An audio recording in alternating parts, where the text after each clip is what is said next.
from the Pathway Studios in Johnston proper. You are live from the Path.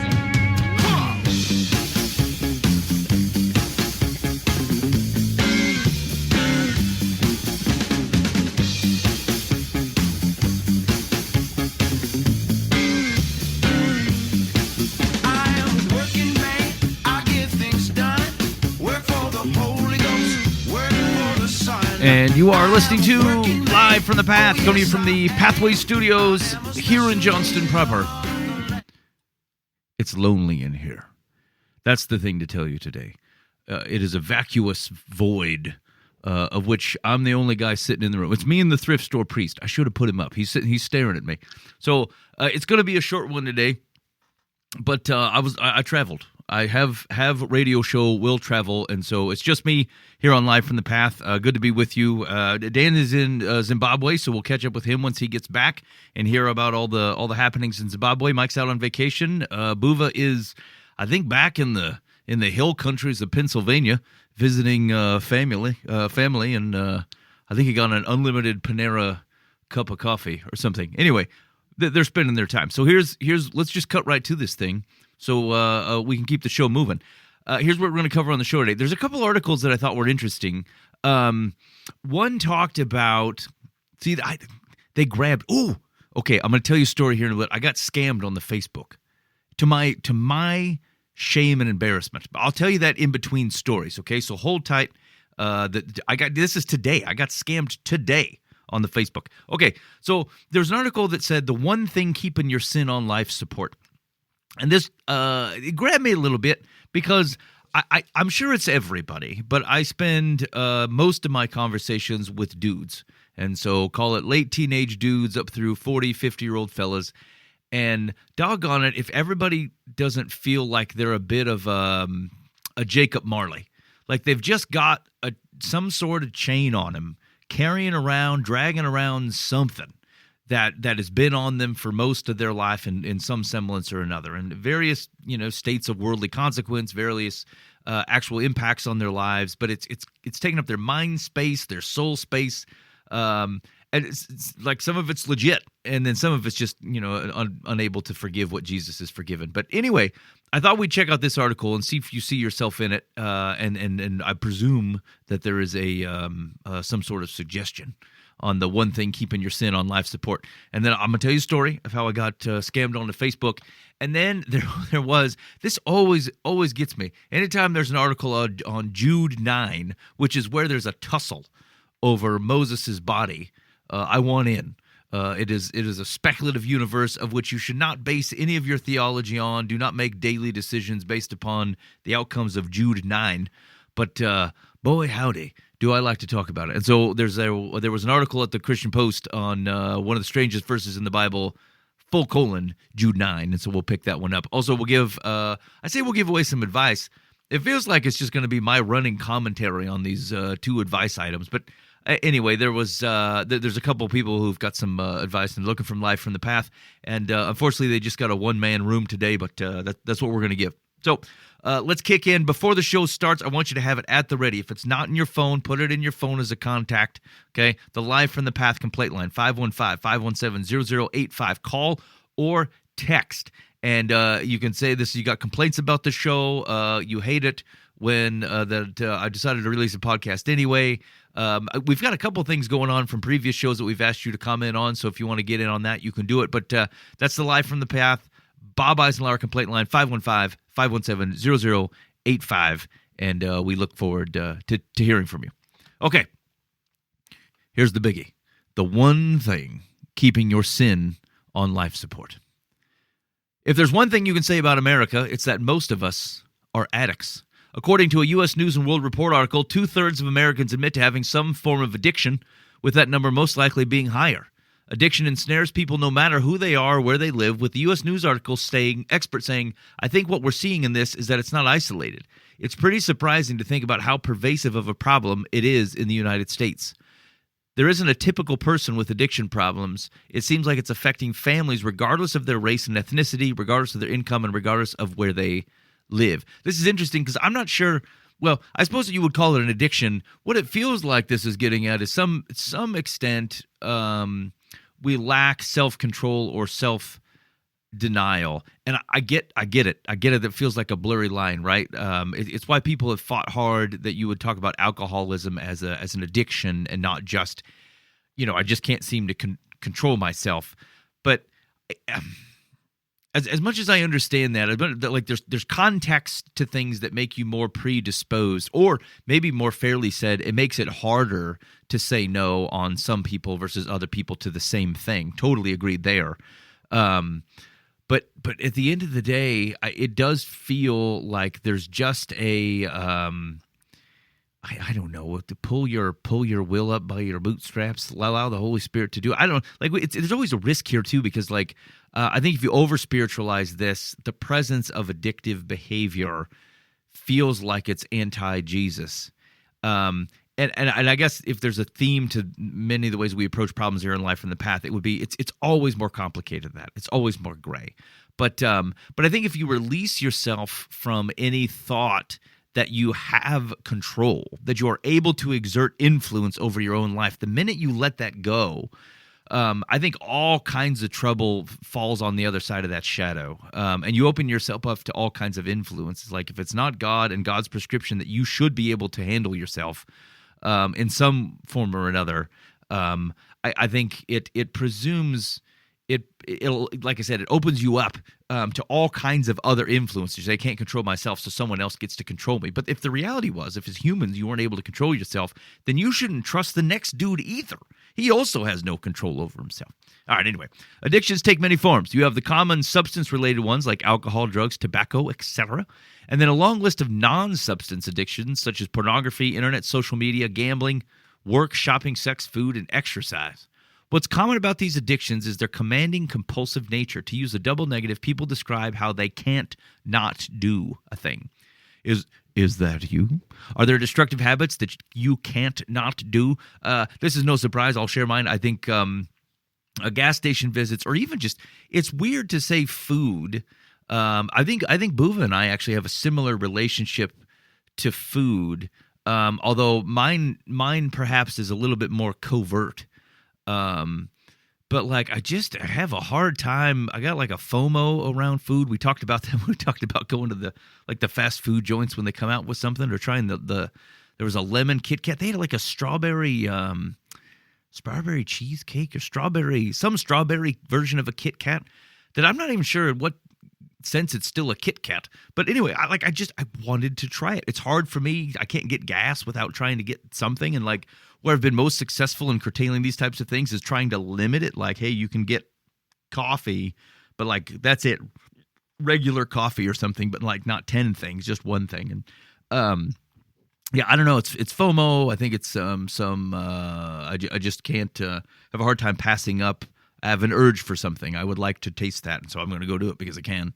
It's the most dangerous of stuff. But anyway, that's mine. Now, you don't have to share yours on the complaint line, but if you need an outlet, 8 people listen to the show. So, even if we shared it, it's probably not going too far. So 515-517-0085. If so, are there habits that you can't not do? If so, barring the physical aspect that can occur with some addictions, the Bible says that what you have is a spiritual battle with sin, and that any compulsion can almost always be traced back to one thing: kill it, and you kill your addiction. Oh my.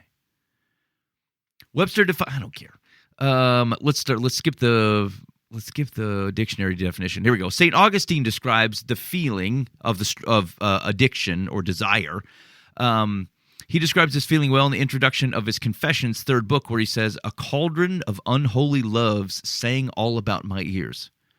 Okay, I like that. Augustine had studied Cicero's Hortensius, where Cicero said that every person sets out to be happy, but the majority are thoroughly wretched. I probably wouldn't use those extreme terms there.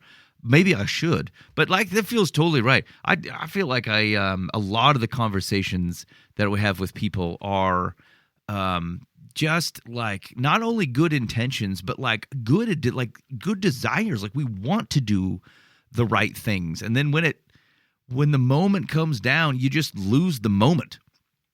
Said this and other things led Augustine to conclude that such wretchedness is often the result of what he called disordered loves. Scripture talks about disordered and unholy loves in many places, and if you have a fairly worn-out Bible, I'm sure you know the list of them. But here's what took me a while to figure out. Any love can turn into an unholy love.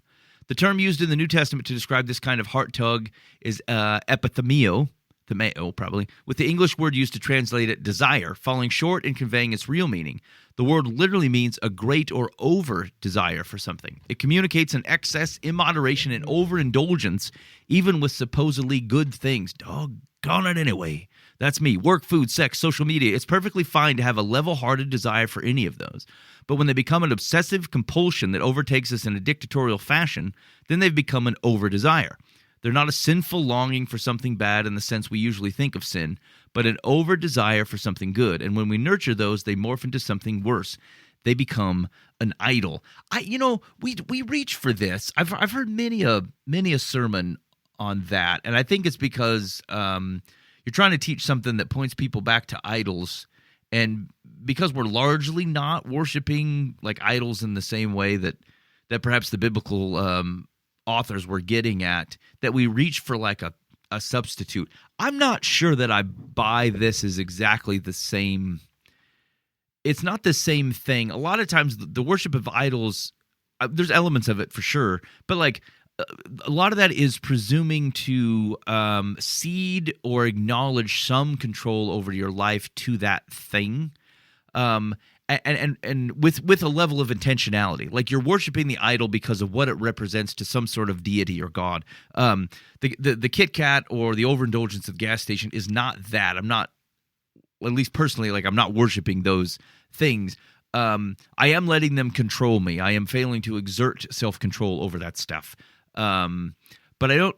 It's not an idol, and I don't worship it. But when it does take my time. It does take my money. It does own some of my brain space. And to the extent that it pulls me away from other things that are important to me, and that I don't control that is certainly problematic. The idol thing seems like we're it might be over spiritualizing the problem, even if it gets to the right the right focus. It gets you close. Anyway, ever wonder why you can't shake some sins and what keeps them energized in your Christian life? Here, this guy's going to probably prove me wrong. It's idolatry. The first two, thou shalt nots in the 10 Commandments. But here's the thing. Just because they exist in the 10 Commandments does not make them, it doesn't, like if they're not shakeable, then they're idolatry. I mean, I can shake murder. I can shake some of the other, like stealing and stuff. That stuff that's otherwise on the 10 Commandments. And anyway, like those are the first ones, like the 10 words, but like that's not the only. Everything flows from those things too. So I don't know, like just because they made that particular segment of the list, I don't know about that. Tim Keller says, when you feel like you have to sin, look for the chain to the idol. The chain Keller references is the life support line feeding your sin issue. This can sound odd to some people because we can get confused over what an idol is. Hey, he's going to make me look silly. With many thinking it's only some sort of prehistoric fashioned god out of metal or wood. Yeah, that's what I was getting at. While that's not common anymore in the civilized world, what is widespread is idolatry's form, which is more insidious and invisible to the naked eye. In his sermon on idolatry, Dr. Martin Lloyd-Jones unmasks an idol's true identity when he says, an idol is anything in our lives that occupies the place that should be occupied by God alone. Anything that holds a controlling position in my life is an idol. Yeah, again, I get that somebody preached that. I don't know. The broad point is right. I think they're overcooking the fish. So again, ask yourself, do you have a destructive habit that you can't not do? Something that's holding controlling position in your life. Say hello to your idol. Almost anything can turn into an idol. For example, when writer Augusto Del Noce saw how a worldview can quickly turn to idolatry. Referencing his critique, nobody cares. Martin Lloyd-Jones gives some good advice when he says, the first step is recognize your idol. I must remember the true nature of idols. That is the way to avoid worshiping them and a very good way of guarding yourself against idolatry. Just look and consider what they are. And so I suppose the risk in my position is that by failing to call it an idol, is the concern that I do not assert a level of defensiveness against it because, well, at least it's not an idol. I think that's false. If what you need, if you have to call it an idol in order to take it seriously, then I think it's a wrong way to approach it. Mine, for example, needs to be taken seriously because it is detrimental to my health, it is detrimental to my pocketbook. It is an example of my unwillingness to exert self-control on something simply because I want it. which can be a poison in all other places. Like I suppose I'm fortunate that that particular compulsion is relatively benign, but I recognize it as all of those things, and being those things, it falls short of God's goodness and dictate for my life, and as such should be sufficient for me to bail from them. I don't need to call it an idol for that to be true. And so maybe that's the thought, is like from a sermon, as we hear people talk about these things, are we requiring someone to overload it a little bit so that it gets our attention? And that's bad. It should get our attention for the simple fact that it falls short of God. It's a sin. It falls short of God's goodness. Let's see. Next, we need to recognize the pathetic impotence of our idols. We turn to idols manifesting as addictions because we believe they bring us comfort and deliverance from whatever temporal misery we're experiencing. I don't know about that. Again, I think that overcooks the fish. It can be true. It totally can be true, especially for some of the more pernicious addictions. But those things are outside of God's good bounds, even without being an idol. Like people pursue, people can pursue the feeling of temporary misery, I guess. If you're getting away from that through sexual relations that are outside of the bounds of what God said was good, from alcoholism, from spending your money for your own your own glory, or just surrounding you with a crapola that you can't take with you because of the delight that it brings you, or even like cutting people down because it makes you feel better. Like all those things are sinful on their own without being idols, and they're sinful because they don't match God's character. They fall short of his example of who he is, what he calls good, and ultimately his example to us. And so they don't have to be an idol to otherwise fall short. So this is why God says mockingly to idolaters, when you cry out, let your collection of idols deliver you, but the wind will carry all of them up and a breath will take them away. That's why we should obey the first and second commandments and stick with God instead. That's why you should obey all the commandments. When we do, it makes us immune to almost any addiction's wink and content with whatever comes our way. Okay, I do think that's the key one. We've talked about this before as it relates to, hey, I want to give more money. I want to be more generous with my money. And one of the key ways, like, yes, you could probably try to save up more money. You could, eat out a few less times. You could do all kinds of things. But like the key source of that is to be more content. If you are more content with your life, then you don't end up chasing your non-contentment with money. And I suppose this falls into the same category. Am I content with the water I can drink at home or the coffee I can make at home as opposed to buying it from the gas station? I don't know about you. I'm going to tell you this. I do feel like I like the feel of a gas station cup. I like whatever the throwaway nature is. In fact, the Pilot, is it the Pilot or it's the Loves, maybe both of them. The truck stops still offer the styrofoam cups. And I remember from when I was in like elementary school and junior high, like styrofoam, bad. Like I hear what you're saying, but Loves is stuck with it. And there is just something about the feel of like a hot coffee, even if it's like grody gas station coffee in this styrofoam cup, that just brings me the delight. I just love it. But here's the problem. I could be content drinking out of my own mug that I brought from my own self. It tastes just fine. I actually lack discernment. I can't tell good coffee from bad coffee, good chicken from bad chicken. Like I just can't tell. And so contentment's probably the key thing as it relates to some of these things. Like be content with what you have. And anyway, he says, as John Newton said, when we understand the gospel, our future glory, and steer clear of idols, we arrive at a place where the best times are leavable and the worst times are bearable. In other words, you have, that's a weird way to put it. Some of it comes from the notion that like best times are leavable. Like the best the earth has to offer falls short of what heaven has to offer. But like God created the world. He said it was good. My understanding of what the future or forever future with God doesn't have to do with blowing up the earth and living out in the alien spheres. It's a restoration of his good creation back to what he created it to be. And the picture Revelation gives is that like there is we spend forever with him here in some form or another. And so like the fact that it's an earthly experience means it's a shadow of what is perfectly good, but it doesn't mean that it's not good. And you wouldn't want it to be leavable because it is in some ways is your forever. Anyway, in other words, you have the hard to get and keep presence of real peace, and who doesn't want that? I'm not. I don't know. Maybe I was too harsh here. I don't disagree, and it needs a heavy hand. I think we are very tolerant with ourselves. I'm tolerant with myself when it comes to this. We're tolerant with ourselves um, because of the actual thing. Like if I picked up a sweet soda once a week at the gas station, or even a few times a week, like the in grand scheme of things, is it a big deal? No, it's probably accumulation of poor habits that are going to do me in, not the sweet soda. But it's less about what it is and more about the fact that I had a compulsion, something that I wanted, and whether I had the ability to say no or to regulate it. Because then I think that does run the risk of seeping into other things. And it's the thing that pulls me. I did some intermittent fasting to try to combat some of this. And what it made me realize is like, hey, if I just drank water, like I wasn't allowed to drink anything else but water. And I think I had to fast, I think every Monday for a month for like, I don't know, most of the day. I could eat not until 5 or 6 or something in the evening. And I made it no problem. It wasn't even that difficult to do. And so it tells me like I have the ability to exert self-control. I'm choosing not to, which I think, again, that gets to the opening thing I said about addictions. It's like, I mean, I totally get it. Sometimes the things are hard, but like, I don't know. I think we do ourselves a disservice when we don't recognize that we are in some ways failing to exert self-control, while also recognizing that the thing that you are able to easily control maybe for somebody else. My wife, as an example, has no problem driving by a gas station, does not flinch her a bit. And every time I drive by a gas station, it just feels like an opportunity to have tried something delicious or something like that. It sounds pathetic when I say it out loud.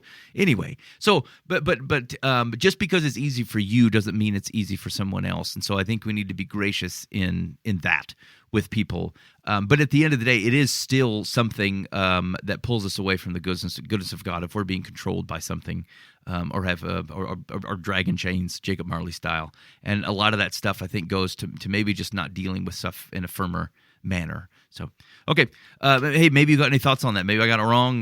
Maybe you've run into similar things. Maybe you've kicked the old gas station habit, and you got advice for old Ben. 515-517-0085. Call or text. I would love to hear from you. Okay, I got scammed.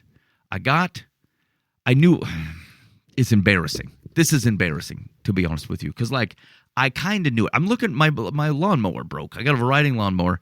We have a decent amount of stuff to mow, and there's a belt that broke. Now I can replace the belt, but like the belt keeps breaking, and like this lawnmower's kind of in rough shape, largely to our own malfeasance and doing.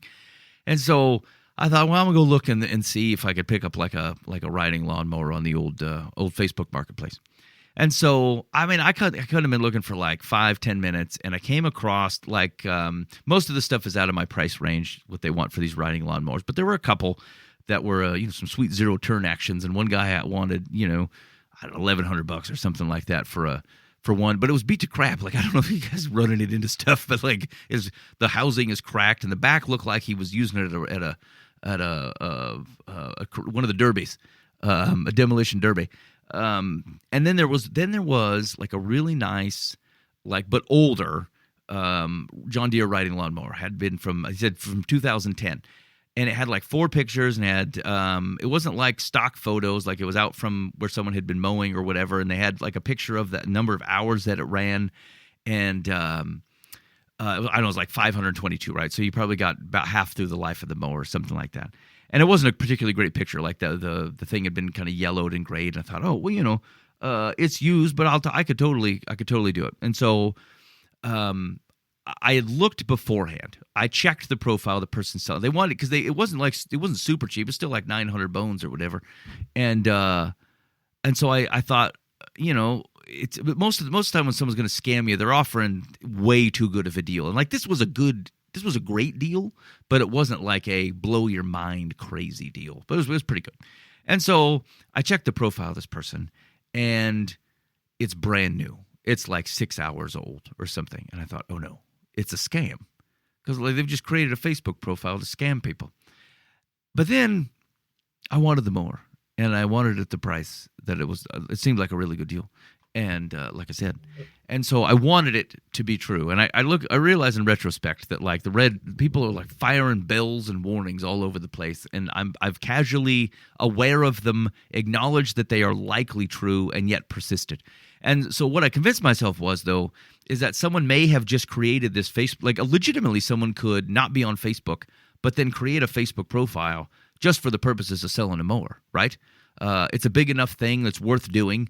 And I thought, well, I mean, they looked like a younger couple in the picture, and I thought, well, I mean, it'd be odd kind of not to have a Facebook. Again, alarm number 2, but maybe they just stayed off it, but they're going to sell this thing. And they offered part of the offer for the mower was they would deliver. I'm like, okay, well, sweet, because I actually I can't fit this mower into my truck or something. And so I thought, wow, okay, this is going to be righteous. And so I said, hey, I'll take it. Will you deliver? They said, yeah, it's in Norwalk or something. So it's like, 30, 35 minutes away. And that's what they said. They say you're about 35 minutes away, so we'll deliver it for X number of dollars. I said, okay, sounds great. It still feels like a scam. But they were responding back to me, and it felt good. I'm going to speed the story up. So this is where I made the biggest mistake. They're like, hey, would you be willing to give us a deposit? And I thought, this feels scammy, doesn't it? It feels scammy. I've never given a deposit to anything. But I thought it's a $900 more. And I could give them, like, what the delivery fee was going to be like $50 or $60. And so I thought maybe what they were, like, again, if I was rationalizing, in what way could it be true and honest? Someone's like, we could drive all the way out there and spin the gas, load it up in the trailer or whatever, and then you decide you're not going to get it, or you try to haggle us down on price or something. And so, in good faith, could you give us a little bit of money to know that you're serious? And so again, this was super scammy, and I knew it. And I said, yeah, fine. I offered to do the delivery. I said, look, I'll pay the $50 or $60 for the delivery. I'll give you that in good faith. That way, frankly, if they drove out there and unless they had misrepresented or I just changed my mind, I don't know, it felt kind of reasonable to me. Okay, so they say, yeah, that would be great. I probably could have said $5 in retrospect and it wouldn't matter because they were just scamming me. And then they send me like a PayPal thing, and they say, one, send it friends and family, which means you can't fight it. I didn't know that at the time if it goes wrong. And 2, it wasn't in the name of the person from Facebook. They're like, hey, it's my brother. My brother has a PayPal. Can you send it to him? And doggone it. I mean, I don't mean to. It's not stereotyping. It sounded like a Nigerian prince type of name. You know what I'm saying? And again, like I'm like, nope. This is a total scam. Just a scam. And I did it anyway. I was so stupid. It was so dumb. I mean, I did it, and the person's like actively engaged. And so, but here's what happened. After I did that, if I was scamming somebody, what I would do is use this profile, make this same thing with like 15, 20 people, collect all their money, and then just bail. But not this person. Like, they're keeping me on because they don't like delete the marketplace item. They don't close their profile. They don't stop responding to my messages. Like, they're actively engaged. They're like, hey, we're coming by at like 4:45. I get off work at 4. We'll get the trailer and we'll take it out. I'm like, so like there was just enough there for me to be like, I don't know, maybe I'm just being overcautious because I worry about my cynicism here. A lot of we're even running this between interactions between men and women, especially in the Christian space, is that like we've gotten so cautious of impropriety that like, I don't know, we're almost treating. We've almost set men especially up for feeling like that you can't even talk to anybody. Like you can't do a nice thing lest it be misinterpreted. And like, here's the thing: that men are, you're having to tell men that. Women have always had to do that because often it is misinterpreted. Dudes can just see kindness and think it's something else. But guys are hesitant to even be kind because they're worried about what it might be implying to someone who's looking for it in the wrong way. And so, anyway, I'm cautious that I'm being overly cynical about this thing. But anyway, we get to the point, it gets about 4:00, and I say, hey, you guys still coming? They're like, yep, and then they said they'd like, we dispatched it 10 minutes ago. I'm like, oh no, no one ever says that. This is totally a translated word, dispatched it. And so this is where the scam becomes like even more obvious. What they do is they say, hey, it's on the way. Our guy broke down and we got to change the tire. And there's going to be, can you give us a little extra money to help cover, the expense of the mechanic? And then, you can pay the balance when we bring it there. I'm like, okay, no, of course not. And they had sent again this ruse. They've taken some time here. Like these aren't lazy with their scamming, because they sent a picture of the guy working on the tire of this trailer that was supposed to be carrying the thing, or the car or something. And so this is where I said, okay, like obviously I'd admitted to my family I've been scammed. This feels like there's probably 2% of me that's like, maybe this is going to pull through. It's going to pull through, Ben. I'm an optimist at heart, okay? And so I said, hey, since you took a picture of the guy changing the tire, can you send me a photo, just because I'm curious, of the mower on the trailer attached to that same car, just so I can be confident that you guys are on your way, and maybe I can meet you to pick up. I offered something dumb. I don't remember what it was. And they're like, sure. I'm like, okay. And then radio silence. And the scam was complete. Old Ben, old guy who knows I could pick out the scams forever. Like, hey, that's a scam. We bought, 100 things off the Facebook Marketplace. I showed my kids, hey, this is what scamming looks like. And they had just threaded the needle in such a way, combined with my optimism and my desire for this great deal mower, that, they got me. They got me for 60 bones. And again, they put some more effort into it. I was kind of impressed by the scam. I tried to send the guy a PayPal. You can't fight it. If you use the heads up now, when people ask you to do this, if you use the friends and family thing on the PayPal option, they don't charge you the fee, but they you can't fight it. Like, you can't go back and say, hey, it was a scam. Can I get my money back? Because you told they were friends and family. Facebook or PayPal's got you because you're lying. Anyway, I thought I'd tell you my scam story. Maybe you've been scammed. Have you been scammed? And was it a good one? Or did you fall for something dumb? I'd be interested in it. Live from the Path, Bob Eisler complaint line, 515-517-0085. If you want to ridicule me for my falling for this scam, like, I totally deserve it. I knew it all day. I just knew it, and I wasn't willing to let it go, and it's embarrassing. But if you want to mock me and get that out of your system, that's totally fine.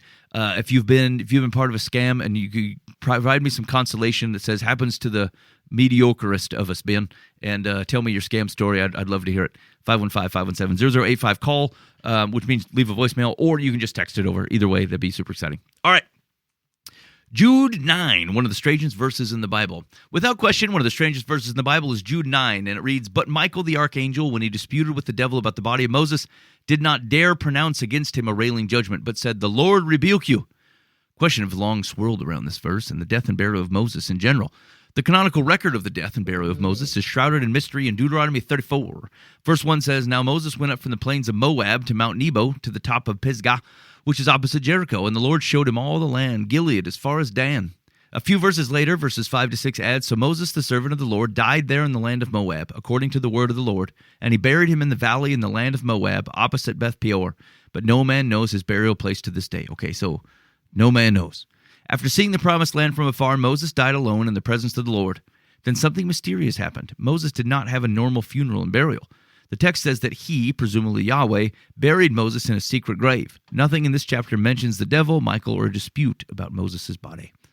The mysterious nature of Moses' burial proved to be fertile soil in which Jewish speculations and legends would grow. One source of discussion was the Jewish work entitled The Assumption of Moses. Another Jewish text called the Testament of Moses also mentions these events, although scholars are divided on whether these were two separate works or the same work under two different titles. Whatever the case, the text of these writings is incomplete, and the part that refers to Moses' burial has been lost. To complicate matters further, Jude might never have seen these writings and could have been referring to an oral tradition familiar to his original readers. Regardless of the specific source, we can conclude that Jude's readers knew about this tradition, since Jude assumes they understand what he is discussing without further context.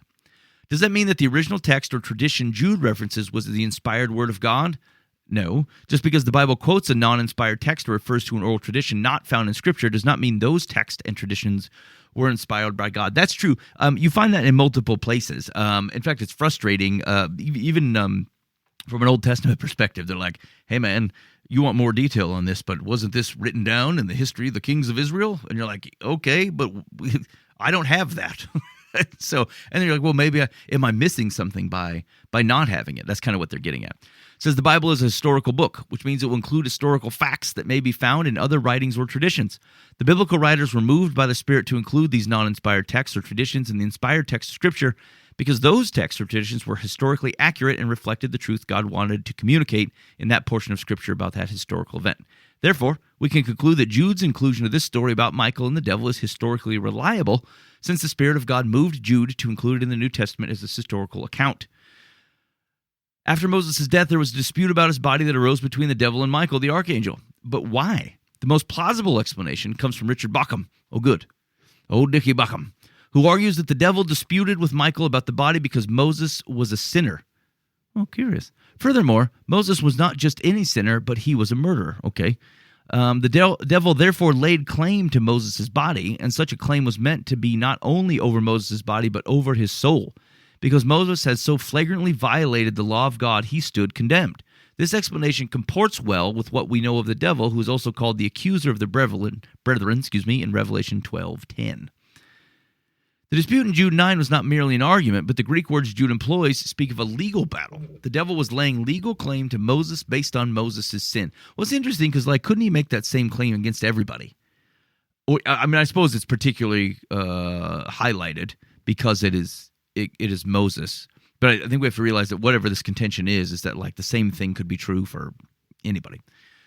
The devil was laying legal claim to Moses based on Moses' sin. We see something similar in Zechariah 3:1. Then he showed me Joshua the high priest standing before the angel of the Lord, and Satan standing at his right hand to accuse him.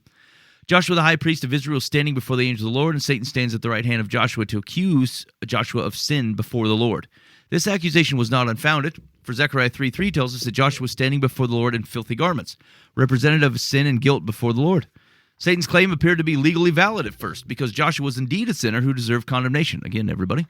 God, however, provided Joshua with festal robes, replacing his guilt with the Lord's own justifying righteousness. In a similar fashion, the devil is making a legal claim against Moses that Moses deserves to be condemned for his sin. Such an accusation against the servant of the Lord demands a clear response. Oh, boy. The mysterious passage, we'll just skip to the end here. The mysterious passage proves quite relevant and powerful, reminding us humbly to obey our Lord by faith, resting in the truth that the judge of all the earth will do what is right. Furthermore, it provides immense comfort to the believer. The devil will accuse us of sin and guilt, but our Lord has overcome our sin and guilt at the cross, so that none of his accusations against us will stand. We have been clothed with Christ's righteousness, and all our filthy garments were buried in a grave that no one will ever find. It's an interesting thought, is that like I said, if it's the same for us as it would be for Moses, everybody's kind of in the same, broad predicament. Is there a spiritual tussle over your body? I mean, not the body doesn't care. I think I would agree. I think the implication is the soul, but it's if it's true for Moses, wouldn't it be true for everybody? And is there that level of spiritual tussle? I mean, now here's one of the things though is that Revelation does tell us is that Satan was cast out of heaven and is no longer able to accuse the brothers. And again, this is where it depends on your end times theology, but when in the book of John, I believe it is, or maybe it's Matthew, he goes, I think it's John, Jesus goes, I saw Satan cast down from heaven.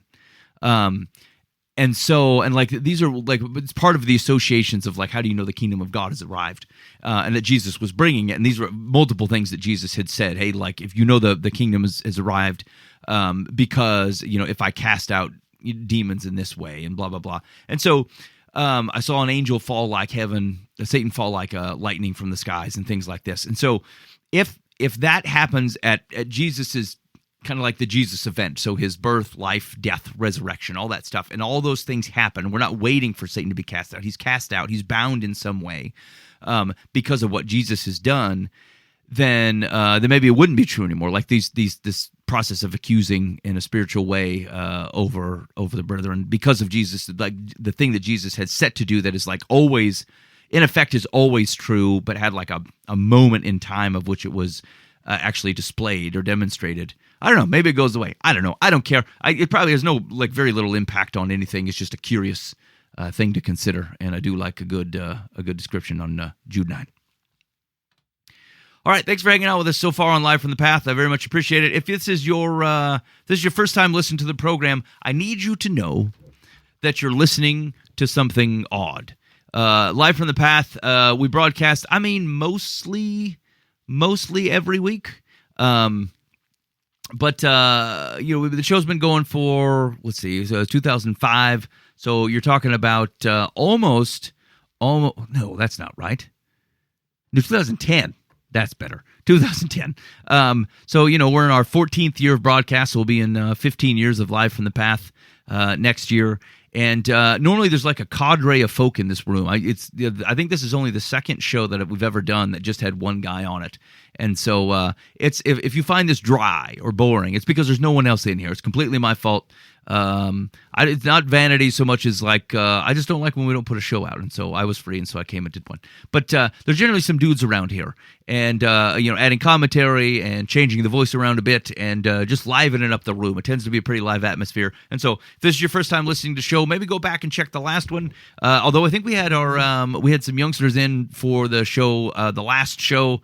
And then maybe most of the crew was in there the episode before. But anyway, just this if you like it, great. If not, maybe give us another chance at a back episode. And I'd be curious to get your thoughts on those things. But we're trying to round a thing out here and give some advice. We do give some advice on something called Dear Live from the Path, and basically we want to make sure that when people got problems and they articulate them out to the ether. They should be getting, hopefully, some advice that has some semblance of a relationship to what God said is good. And so a lot of the advice that's given out in the secular advice columns, sometimes it aligns, but I think we find a lot to be wanting, a lot left to be desired on the advice on pointing people to what God would say is good. And so that's the goal on Dear Life from the Past. So we got a couple things to get to, and then we will... and then we'll tuck up the show. Sorry, I lost. This is where I run into trouble. It's like normally there's people in the room to kind of cover my space here, and I don't have to do the Dear Live from the Paths. And so now I got to find what I was looking for.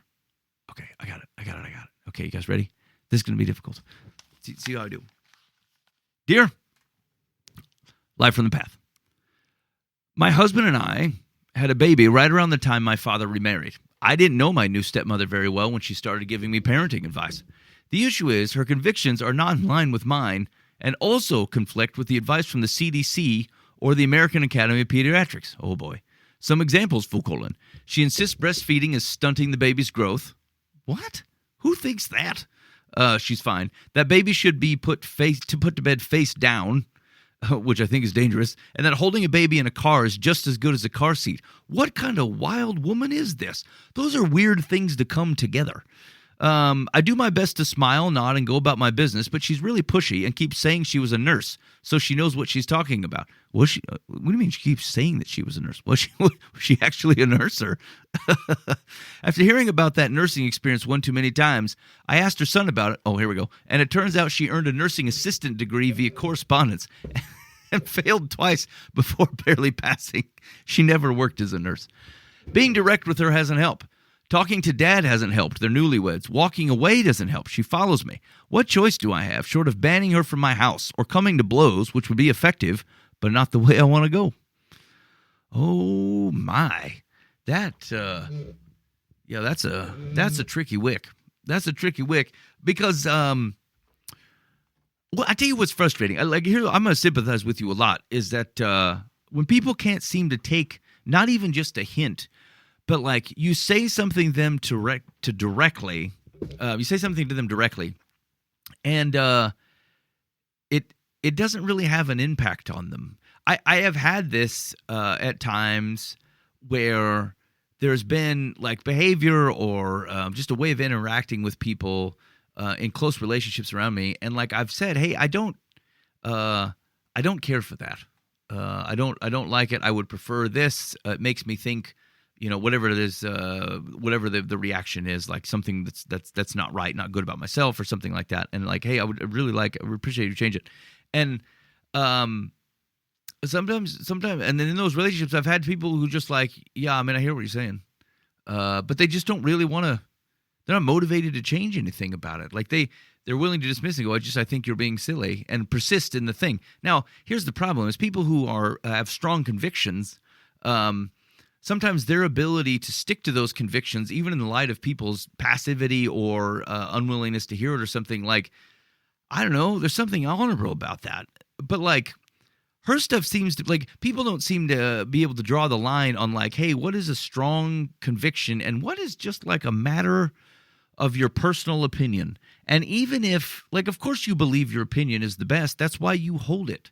And so the fact that it's your opinion, and it's not surprising me, it's like, I'm not just saying that because I believe it because I believe that it's right. Well, of course, what kind of idiot like has a personal opinion that they know to be wrong or that they think is not the best? That's not, again, it's always more gray than that. And so I'll just presume that if you're trying to give me advice, you're giving me advice because you think it's best. But there's a humility in recognizing that maybe you don't know all the things, or that maybe what worked for you doesn't work for everybody, or that things have changed a bit, or you could be wrong, or, you know what, it's actually a bit of a 50-50. And like, you know, the 52% landed on you think you shouldn't give your kids breast milk, even though everybody in the world has done it forever. You think it's a problem. But like, it's that kind of thing. And so maybe, unfortunately, it's hard to, it's not like you're going to have this conversation with this person. I don't think it would go very well. But like, I think you got to stick to your guns. Try not to have animosity towards it. Like, unless she's trying to be manipulative, which is possible, right? Like, she just doesn't, because some of these things seem a little bit weird. It's like to hold on to as a belief. But like, I think don't back down. I think I would just continue to be firm, but you need to try your best to be firm without animus. So like, you don't have to yell at her. You got to try not to get frustrated. The reason it gets frustrating, and we tend to express frustration, is like, oh, I shouldn't have to say this 10 times.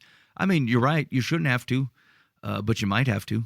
And so the more you can help, not allow that to control you. Don't let her persistence, make you mad. The fact that you got to repeat yourself. Like, again, I get it. And sometimes anger will help, but sometimes anger, if this person is not getting your like normal pleas, the anger might get through to her, but it's going to probably stick in the wrong way. It won't just be oh yeah, I've overstepped my bounds. Like, the people tend to remember the anger, which is almost always in some form or another a bit of an overreaction, except for it just carries the context of all the ways you've talked with this person. And so I would say persist in your firmness. Like, hey, you know what? I hear what you're saying, but we're going to keep breastfeeding. And yeah, I know you're comfortable with it, but like, call me wacky, but I'm not. And so no holding the kid in the car. And if we missed out of the kid not remembering at all that they were just held in the seat and didn't have to go in the car seat, well, it's just a risk I'm willing to take. I get to make the decisions. And so, yeah, I would just persist in it and try to keep it lighthearted, and maybe eventually she'll give it up. If it becomes outrageous, draw a firmer line if you have to. But I would say, especially as your dad's got a new relationship here, you've got a new relationship here, there's probably other things happening contextually too that bake into it, is just try to do your best to hold your line, but do so graciously. And let it persist for a while before you take any additional actions there. Okay, Secular says, because dad refuses to accept that his bride has misrepresented herself, pray he stays in good health and doesn't give her his power of attorney for health care. What? Did I miss something? Do we mean because she might do something wrong to him claiming to be a nurse? Is that okay, that wasn't the main point, I guess. I mean, I get that she's blind or deceitful, but I don't know. I think she's trying to impress the daughter, to be honest with you, and just doing it so poorly and dumbly.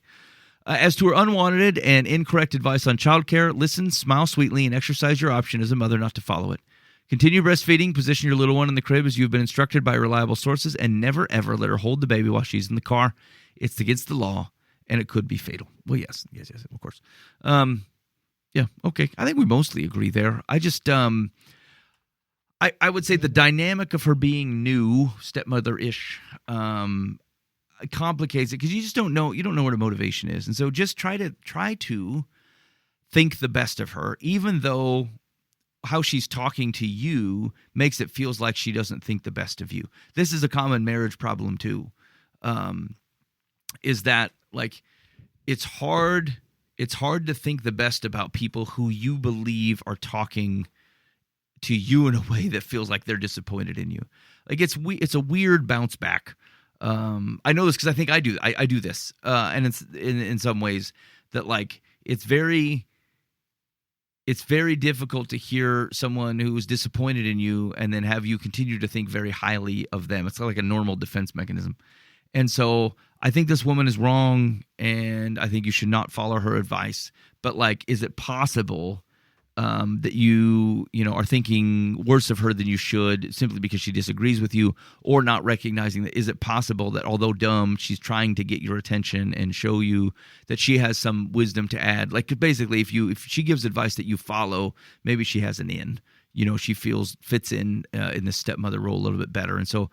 People have got some quirky motivations. Or actually, let me take that back. People have some very good motivations for doing some very quirky things. And so, play it out. If I'm wrong and it's worse and it's nefarious and there's mustache twisting and she's manipulative and dangerous, then, you're going to figure that out eventually. But don't draw any conclusions too quickly, and do your best to be kind. All right, time for one more? I asked that. The thrift store priest says, yeah, we got time for one more. Dear Live from the Path. I met this guy at work. He was everything I'm looking for in a guy. During a lunch walk, he told me about his breakup with his ex and how he moved out and bought a house. He lives with his son and his nephews and their family. What? How old is this man? The entire 2 months we dated were amazing. There may have been a couple of red flags my coworker and friends noticed. He couldn't message me often after work or on weekends, and he was always so busy with his kid we couldn't go on a date. When you said we dated for 2 months, but you couldn't go on a date, what do you mean? Like you held his hand at lunch at work? Is that what we're calling? We don't need to up the bar here. He told me his ex was not in the picture, which I thought was odd since his son is only 2. Okay, better. I don't know why I decided to do some internet research on him. Well, yeah, you do. But I found out he actually is married and bought the house with that who he called his ex. When I confronted him about this, he insisted he had told me about it when we first started talking, which is not true. Now that the cat's out of the bag, he says he's getting back with her for his son, but still wants me in the picture as his side piece. Excuse me, ma'am. Is that what he said?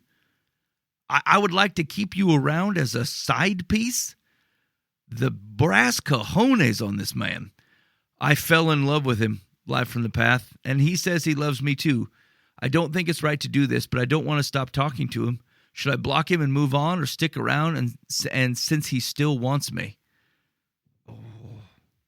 Oh, darling.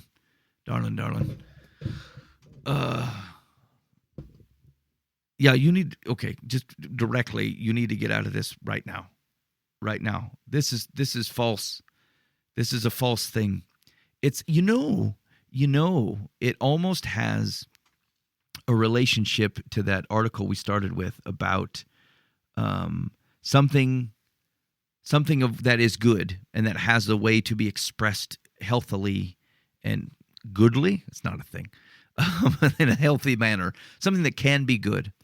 And what you're being presented with is not even a second best. It's a cut rate, bottom of the barrel version of what you deserve, and what true love is, and what it's like to be cared for by someone and protected by someone and in a trusted relationship. You do not have this.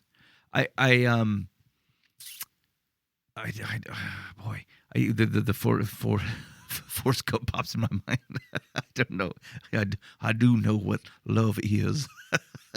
I regret having done that. Where's Boova at? He would regret having heard it. But like, I guess I don't want to say you don't know what love is, but come on. I mean, if the main connections were only things you had at work, you couldn't date, you couldn't actually interact or message with the person outside of those parameters. He lied to you. He's willing to step out on a relationship. Think about it. You're not thinking, you're being too kind to him. He didn't go like through a weird change of circumstance, and you just kind of caught up in an interim piece. He intentionally misled you as he bought a house with his wife and for his family so that you would open yourself up and do and have relationship with him that you shouldn't have been in, with none of the promises or guarantees that should be offered in a safe relationship like that. And so this man is deceitful, and he's continuing to do it. He's continuing to manipulate you. He's making it sound like his feelings for you were pure in some way, and that the other things that are going on in his life, his family's like the side piece. Like, you are actually the real. It's all bogus. These are all lies. He's a manipulative turd, and you need to get away from him as soon as possible. And then here's my encouragement, which won't be a surprise given the notion of the program here, is that, like, I want you to follow Jesus with everything that you have.